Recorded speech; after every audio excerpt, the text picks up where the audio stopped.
গরম রোদে রাজপ্রাসাদে প্রশিক্ষণ মাঠে আজ ভিন্ন রকম নীরবতা। সামনে দাঁড়িয়ে আছেন সুলতান নিজেই, হাতে তীর ধনুক, চোখে মনোযোগ।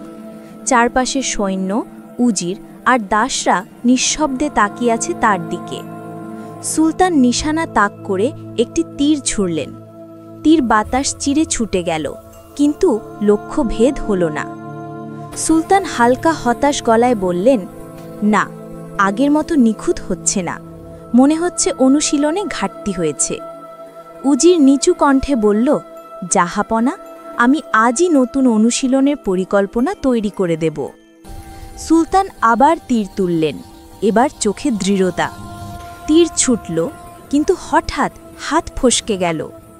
একটা তীক্ষ্ণ শব্দ, তারপর দূর থেকে চিৎকার, আহ মা, তীর লেগেছে! সবাই হতবাক। সৈন্যরা দৌড়ে গেল, মাঠে চঞ্চলতা ছড়িয়ে পড়ল। কিছুক্ষণ পর তারা ফিরে এলো, মুখে উদ্বেগ। জাহাপনা, এক ছেলের তীর লেগেছে, আমরা তাকে হাসপাতালে পাঠিয়েছি। সুলতান স্তব্ধ হয়ে গেলেন। সে কি বেঁচে আছে? কণ্ঠে উদ্বেগ। জি জাহাপনা, চিকিৎসা চলছে।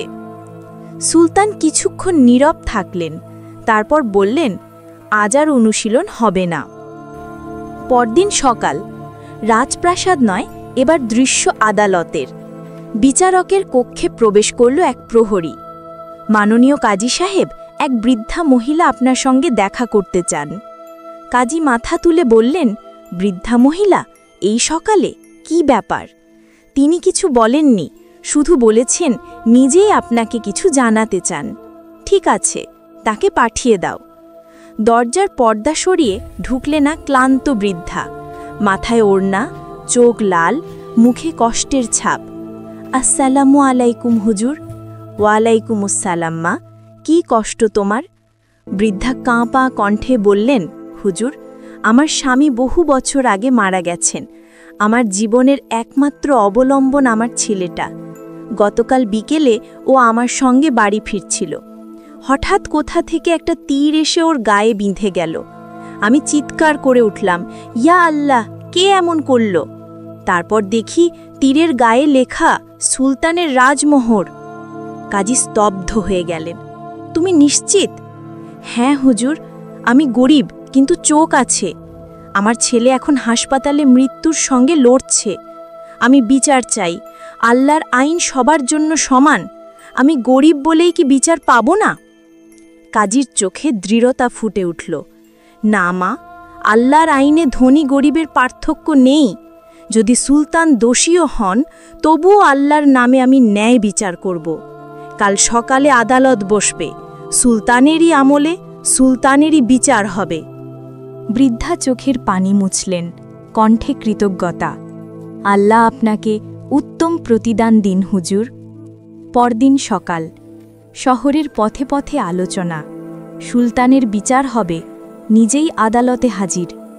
কেউ বিশ্বাস করতে পারছে না, কেউ বিস্ময় বলছে, এ কেমন সাহস!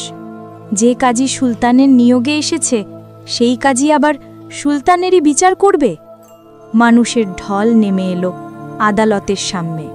সবাই অপেক্ষা করছে এক নজিরবিহীন ঘটনার সাক্ষী হতে।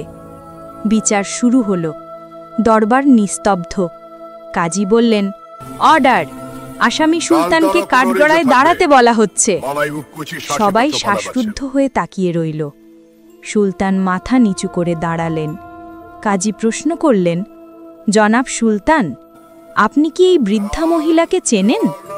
না মাননীয় আদালত। এই মহিলা অভিযোগ করেছেন আপনার তীর তার ছেলের বুক ভেদ করেছে। সে এখন মৃত্যুর সঙ্গে লড়ছে। আপনি কি এই অভিযোগ স্বীকার করেন?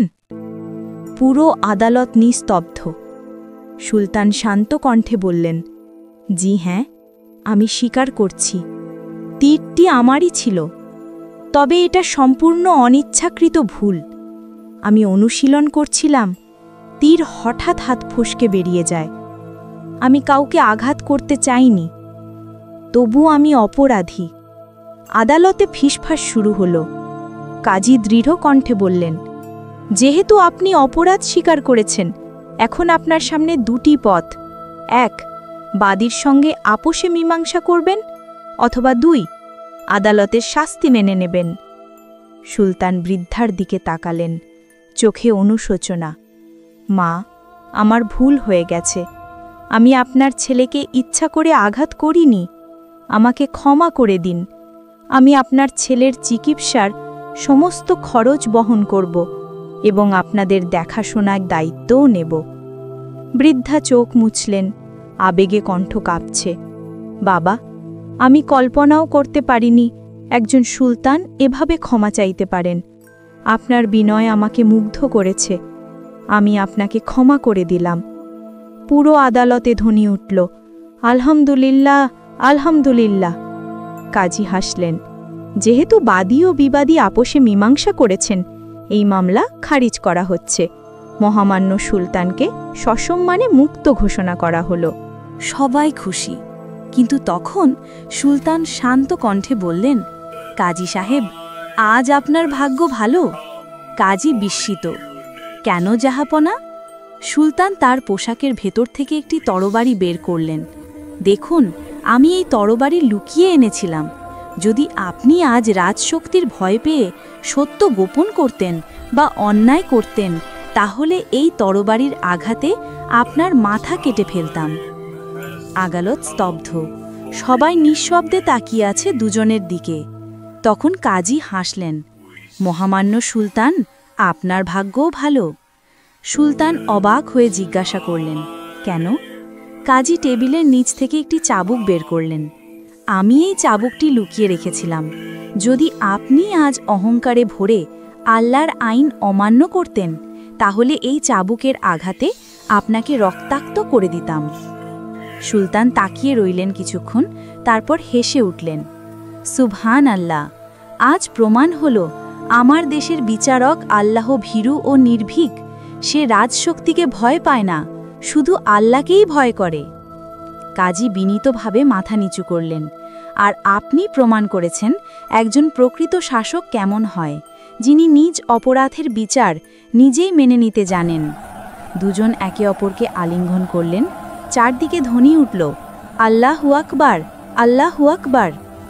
উপসংহার: এই গল্প শুধু ইতিহাস নয়, এ এক চিরন্তন শিক্ষা।